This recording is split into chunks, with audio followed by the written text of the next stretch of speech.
천지를 창조하셨습니다. 그리고 마지막 날 인간 아담을 만들었습니다. 인간 아담을 만드신 하나님의 목적이 있습니다. 인간 아담을 만든 하나님의 목적은 하나님이 만든 모든 피조물을 대신 다스려라.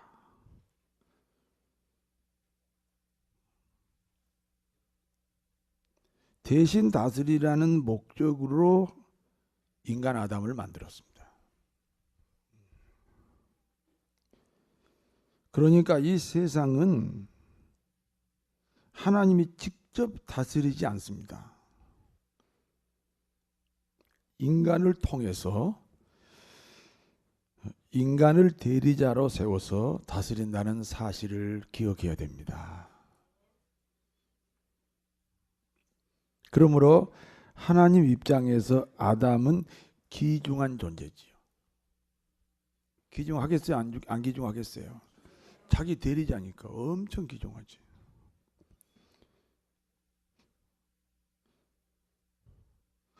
그러므로 하나님 입장에서 귀중한 아담을 하나님이 보실 때 어딘가 부족하다 이렇게 느끼는 거예요.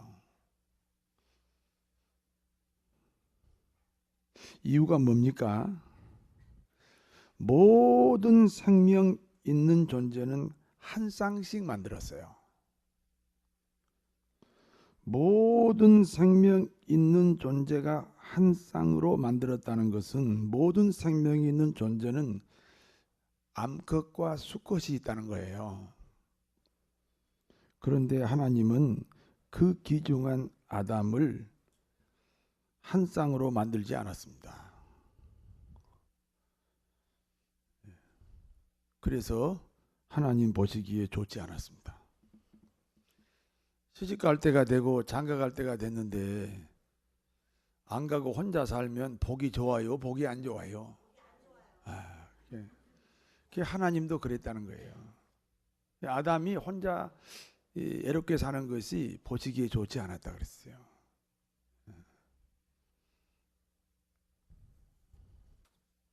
그러므로 하나님은 아담의 아내를 만들기로 계획을 세우십니다. 아담이 내가 이렇게 완벽하게 만들었는데도 영 보기가 싫어. 아내가 없구나. 그래서 아담의 아내를 만들 계획을 세우셨습니다. 여러분이 창세기 2장 18절과 20절과 22절까지 한번 같이 읽어보겠습니다. 여호와 하나님이 이르시되 사람이 혼자 사는 것이 좋지 아니하니 내가 그를 위하여 돕는 배필을 지으리라 하시니라. 아담이 모든 가축과 공중의 새와 들의 모든 짐승에게 이름을 주니라. 아담이 돕는 배필이 없으므로 여호와 하나님이 아담을 깊이 잠들게 하시니 잠들매 그 갈빗대 하나를 취하고 살로 대신 채우시고 여호와 하나님이 아담에게서 취하신 그 갈빗대를 여자를 만드시고 그를 아담에게로 이끌어 오시니 아담이 깊이 잠들게 했습니다. 그리고는 아담의 갈빗뼈 하나를 뚝 잘랐습니다. 갈빗뼈가 빠진 그 자리에는 살로 채웠다 그랬어요.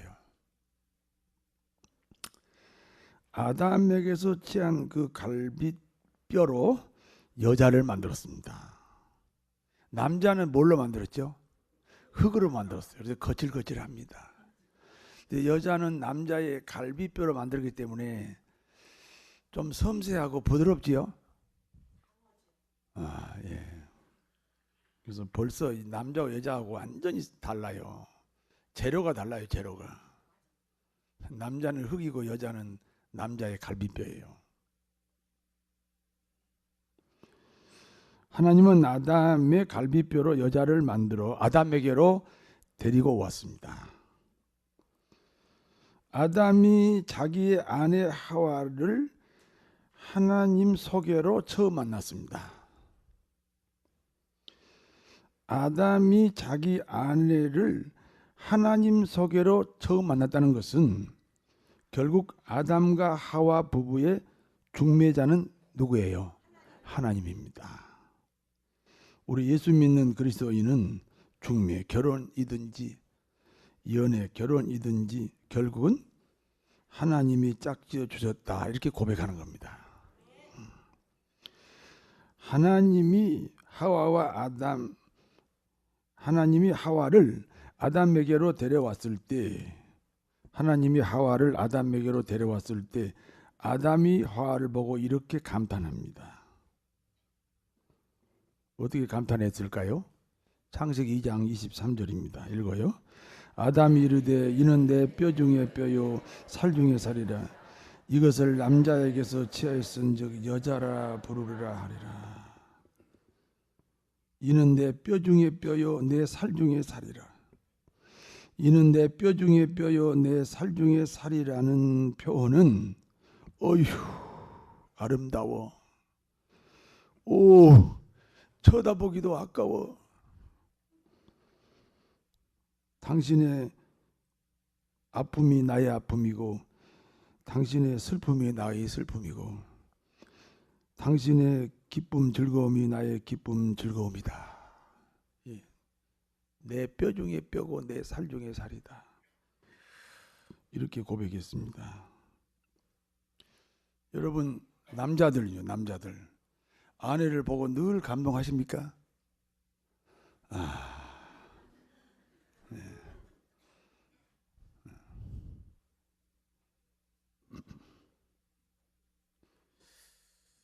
여러분 이런 이야기가 있어요. 이건 농담으로 들으세요. 어떤 부부가요 금술이 엄청 좋은 거야. 그래서 친구가 도대체 무슨 비결인가, 자기는 맨날 싸우는데 그래서 그 집 침대 밑에 들어가서 하룻밤을 거기서 이렇게 망을 봤답니다. 근데 남편이 딱 침대 위에 올라가더니 뭐라고 주문을 외우냐면 저 여자는 내 아내가 아니다. 계속 주문을 외우더래요. 남자들은요 다른 여자 앞에 가슴이 떨려요, 안 떨려요? 그러면 안 되는데, 예? 하여튼 그런 식으로 금술이 좋으면 안 되고 그냥 내 아내라고, 내 아내. 20년 전에 30년 전에 결혼한 내 아내. 그 아내를 보고 오 뼈 중에 뼈요 살 중에 살이라 이렇게 감동이 와야 됩니다. 그 비결을 오늘 가르쳐 드릴 거예요. 예. 하나님은 부부를 한 몸으로 만드셨습니다. 창세기 2장 24절입니다. 이러므로 남자가 부모를 떠나 합하여 둘이 한 몸을 이룰지로다. 두 사람이 만나서 부부가 됩니다. 두 사람이 만나서 부부가 되면 그 부부를 하나님은 한 몸이 되었다 이렇게 말씀합니다. 사실은 성경에서뿐이 아니고 동서고금을 막론하고 그 하나의 공통적인 문화가 있어요. 부부는 한 몸이다. 오늘 성경에도 부부는 한 몸이다 그랬어요.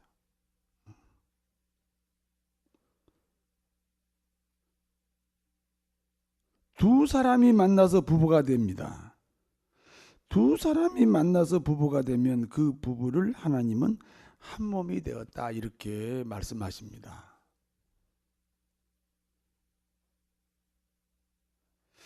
진짜 한 몸이 되셔야죠. 성경에 그렇게 기록했잖아요. 한 몸이 되셨나요? 별로 대답이 없습니다.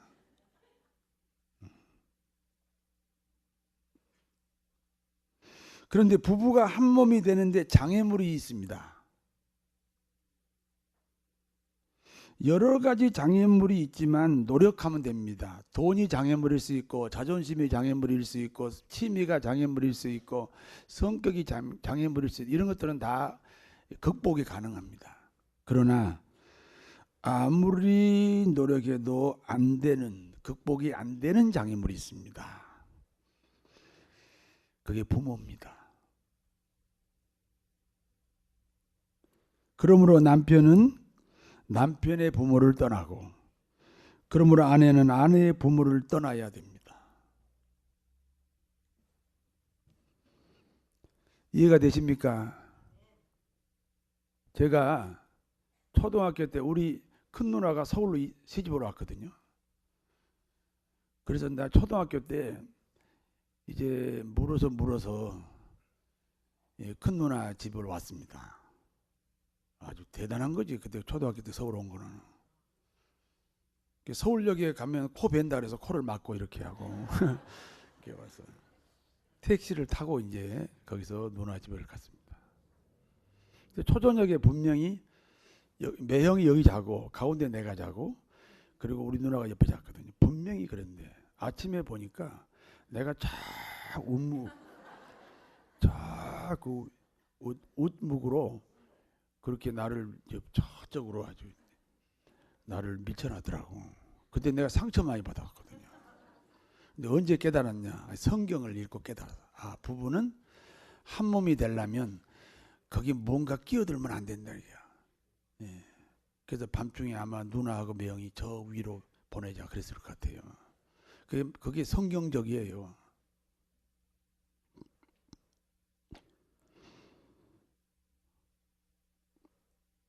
그러므로 남편은 남편의 부모를 떠나고, 그러므로 아내는 아내의 부모를 떠나야 됩니다. 이제 부부가 한 몸이 되었으면 벌거벗고 살아도 부끄러워하지 않아야 됩니다. 창세기 2장 25절 한번 읽어볼까요? 아담과 그의 아내 두 사람이 벌거벗었으나 부끄러워 아니하니라. 이 세상에 벌거벗을 수 있는 관계가 부모도 아니고 자식도 아니고 형제도 아니에요. 벌거벗을 수 있는 관계는 부부예요.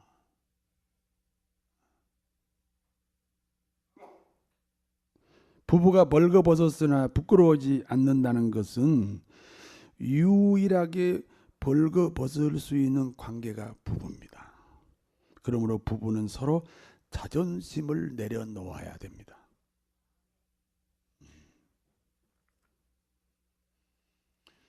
아멘 안 하는 거 보니까 자존심 엄청 부리셨군요. 네. 부부 관계에서 악성 바이러스가 자존심입니다. 부부가 자존심만 내려놓으면 관계가 망가지지 않습니다. 상호간에 발가벗었는데 자존심 때문에 싸우면 부부의 성생활은 범죄가 됩니다. 잘 생각해 보세요. 자존심 때문에 싸우면은요, 그럼 성생활이 범죄가 되는 거예요.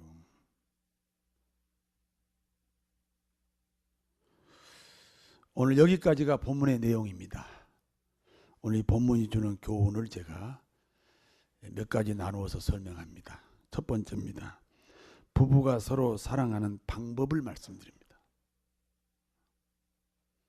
아담의 아내 하와를 하나님이 어떻게 만들었습니까? 아담의 아내 하와를 하나님이 어떻게 만들었습니까? 웅성웅성. 네.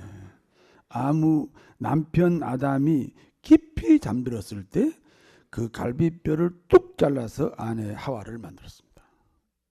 아무리 깊이 잠들었다고 해도 자신의 갈비뼈를 잘라내는데 모를 수 있습니까?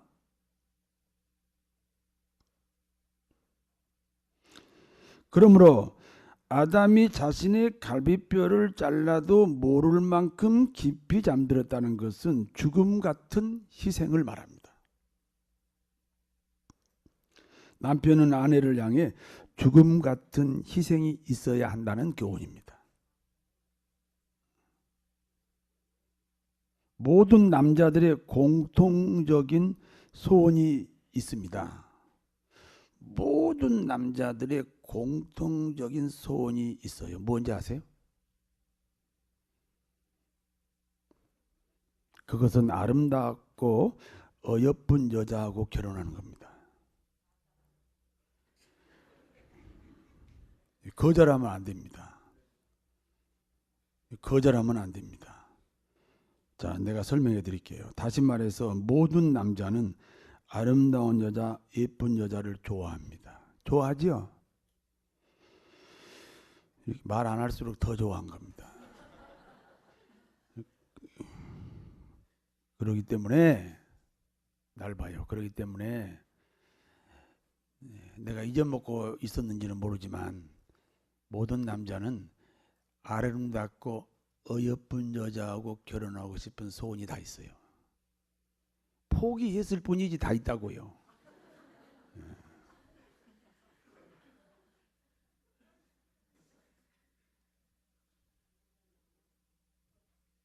그런데 남자들이 모르는 것이 또 하나 있습니다. 미스 코리아하고 결혼하면 결혼 전에는 미스 코리아입니다. 그러나 결혼 후부터는 절대 미스 코리아가 아니라는 사실입니다. 아무리 아름답고 예쁜 여자하고 결혼해도 결혼 후부터는 아름답고 이쁘지 않습니다. 밥 잘 차려줘야 이쁘고, 반찬 맛있게 해줘야 이쁘지. 미스 코리아 결혼해버리면요 안 이뻐요. 그걸 모르고 그냥 이쁜 여자만 찾는 거야 그냥.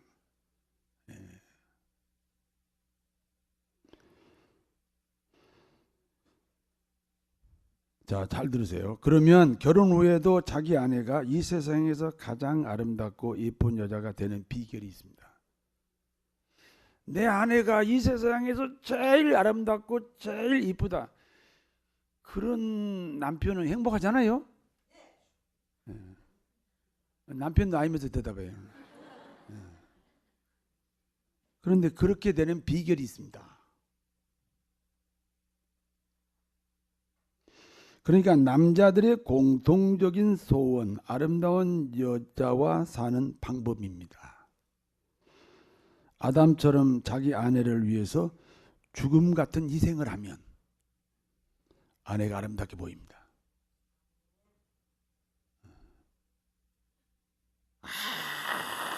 아무 아내를 향해서 희생한 것도 없이 아름답게 안 보입니다. 설거지도 하고 빨래도 해주고 밥도 좀 짓고 반찬도 좀 만들고 아내를 위해서 막 그 희생을 하면요, 그 희생한 만큼 아내가 사랑스럽고 이쁘게 보여요.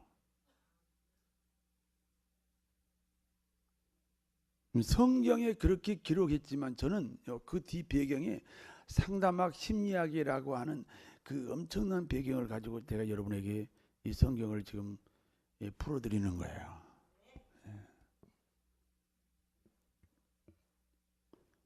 아담처럼 이는 내 뼈 중에 뼈요 살 중에 살이라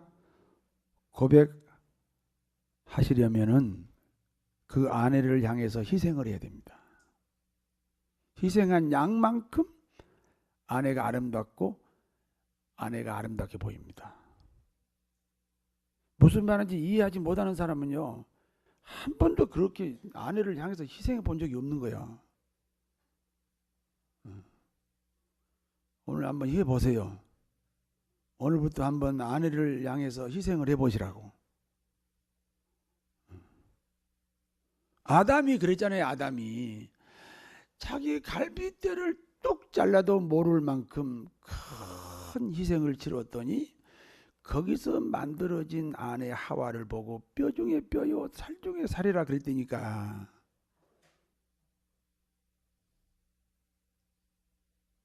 자기 아내를 위해 죽음 같은 희생을 하면 손해보는 것이 아닙니다. 아름다운 아내와 사는 축복을 받습니다. 아내인 하와는 남편의 갈비뼈로 만들었습니다. 여러분, 손가락 하나 없으면 신체 장애자입니다. 발가락이 하나 없어도 신체 장애자입니다. 맞지요? 팔이 하나 없거나 이 다리가 하나 없어도 신체 장애자입니다. 갈비뼈 하나 없으면 어떤 사람입니까? 마찬가지로 신체 장애자입니다. 남자들은 다 갈비뼈 하나가 없다니까요. 그러므로 남편은 아내 때문에 신체 장애자가 됐습니다. 그러니까 갈비뼈인 아내가 일정한 역할을 해야 남자들은 정상이 됩니다. 여자들에게 묻습니다. 남편하고 살다 보니 뭔가 문제가 있죠?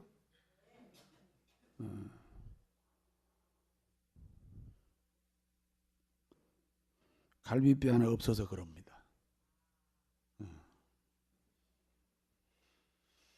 솔직히 살아보니까 문제가 있잖아요. 그 정상적이에요. 왜? 뭐가 없어요? 하나가 없어서 그래요. 아내 때문에 남편은 신체 장애자가 되었습니다. 정상적인 남자가 되도록 아내의 역할이 필요합니다. 아니, 여자들에게 묻습니다. 도움 받으려고 결혼했어? 도와주려고 결혼했어? 도와주세요. 도움 받을 생각하지 마세요. 살아봐서 알잖아요. 도와주세요. 믿습니까? 그래서 일정한 역할을 해야, 아내의 역할을 해야 남자가 정상이 됩니다. 두 번째입니다. 부부는 한 몸이라는 사실입니다.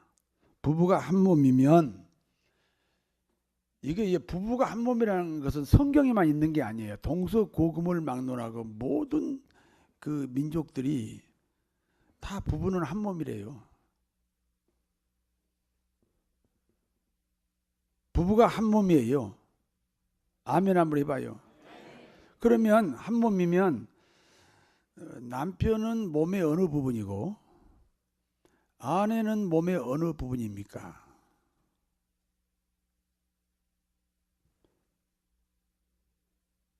아니, 부부가 한 몸이라며. 그러면 분명히 그 몸에 남편은 어느 부분이고 아내가 어느 부분이냐고요. 남편은 머리에 해당됩니다. 그러면 아내는 당연히 몸에 해당되겠죠. 몸은 머리가 지시할 때만 움직여야 됩니다. 아내들은 몸이니까 자기 머리인 남편이 지시할 때만 움직여야 돼요. 머리가 오른쪽으로 가라 지시했는데 몸이 왼쪽으로 가면 고장난 몸입니다. 병원에 가야 됩니다. 제가 손을 이렇게 들었어요. 사실은 손을 왜 들었어요? 머리가 손을 들라고 한 거예요. 이 머리가 남편이에요. 이 손은 이제 아내야, 아내. 그 머리가 이 남편이 지시해야만 이 몸인 아내가 움직인다.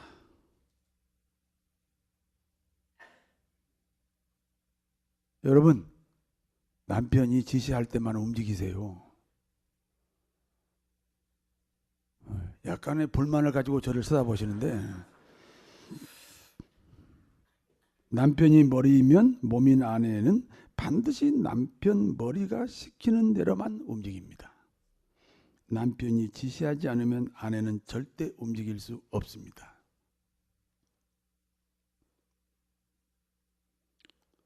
아내 여러분 이해가 됩니까? 아니, 남편이 아내의 머리라니까. 가만히 있어봐요. 내가 준 거야. 이렇게 지금 이런 얘기하는 것은 지금 남편 머리를 인정 안 하는 거야. 그냥 인정하라니까. 성경에서 기록했다니까. 남편이 머리요. 그러니까 몸인 아내들은 머리인 남편이 지시할 때만 움직이라고요. 아멘 하세요 일단. 예.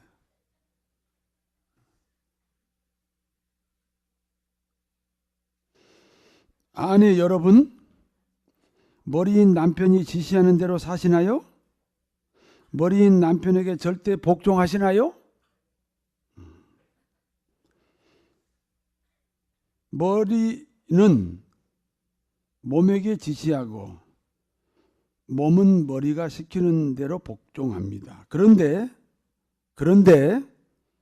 머리는 몸이 원하지 않는 것을 지시할 수가 없습니다.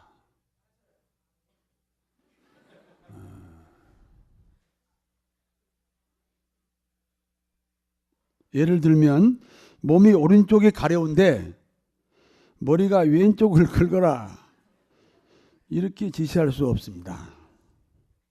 만약에 그렇게 지시했다면 고장난 머리요. 어디 가야 돼요? 병원에 가야 돼요. 그러니까 머리가 몸에게 오른쪽으로 가라. 남편이 아내에게 오른쪽으로 가라. 그런데 오른쪽으로 안 가면 몸이 고장났지요. 아내가 고장났다니까. 병원에 가야 돼. 그런데 머리는요, 몸이 원하지 않는 것을 절대 지시하지 않습니다. 오른쪽이 가려워. 그런데 왼쪽 긁어라. 그런 머리가 없어요. 그건 정신 나간 거예요.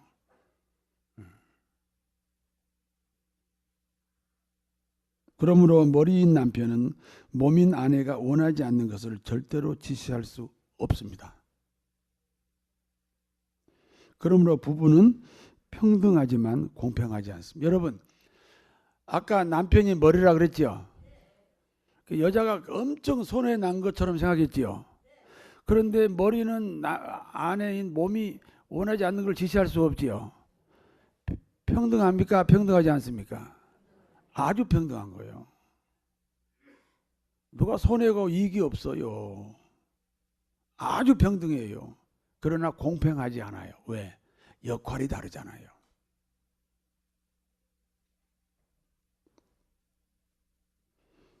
머리가 지시해야만 몸이 움직이고 머리는 몸이 원하는 것만 지시한다. 평등입니다. 그러나 머리하고 몸은 역할이 다릅니다. 그러므로 공평하지 않습니다.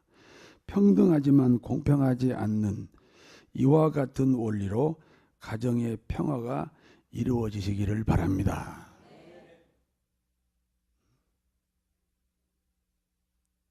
세 번째입니다. 가정에 3요소가 있습니다. 가정의 중심이 부부입니다.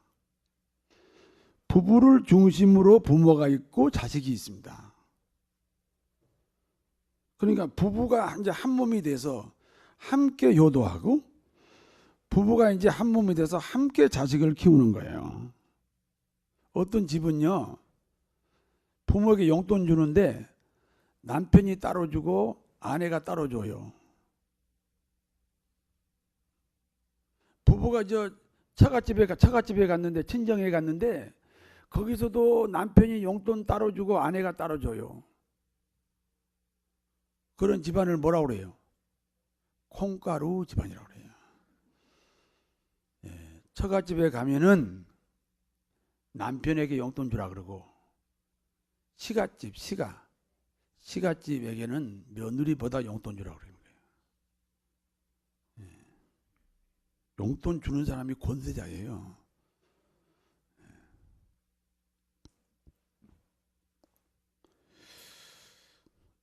그런데 문제는 부부를 중심으로 부모가 있고 자식이 있습니다. 함께 효도하고 함께 자식을 양육합니다.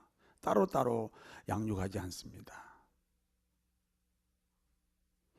부모하고 같이 살던 같이 살지 아니하든지 부모를 모시는 것이 자식입니다.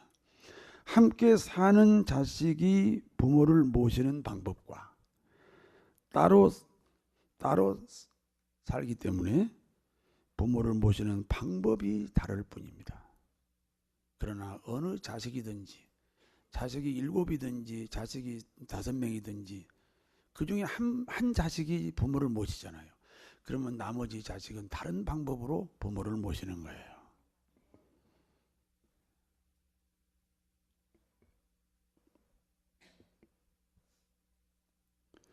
그러므로 가정의 3요소는 부부와 부모와 자녀입니다. 그리고 그 중심이 부부입니다.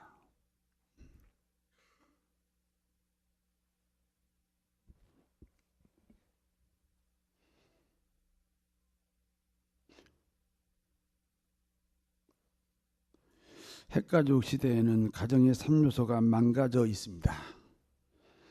그러나 가정의 3요소를 지켜서 하나님의 축복이 넘치시기를 바랍니다. 남편이 아내를 사랑하는 방법은 절대 희생입니다. 남편 여러분, 그 힘 가지고 희생 좀 하세요. 남편이 아내를 사랑하는 방법은 절대 희생입니다. 부부는 한 몸입니다. 그러므로 두 사람 사이에 누구도 끼어들 수 없습니다. 가정의 3요소는 부부와 부모와 자식입니다. 가정이 행복하면 신앙생활뿐 아니라 인생이 행복하게 된다는 것을 기억하시고 성도 여러분의 가정이 행복하시기를 진심으로 축원합니다. 기도하겠습니다. 하나님 아버지, 국가의 기본 단위도 가정이고 교회의 기본 단위도 가정입니다. 가정을 건강하게 해서 교회도 건강하고 이 나라도 건강할 수 있도록 축복하여 주시옵소서. 예수님 이름으로 기도하옵나이다.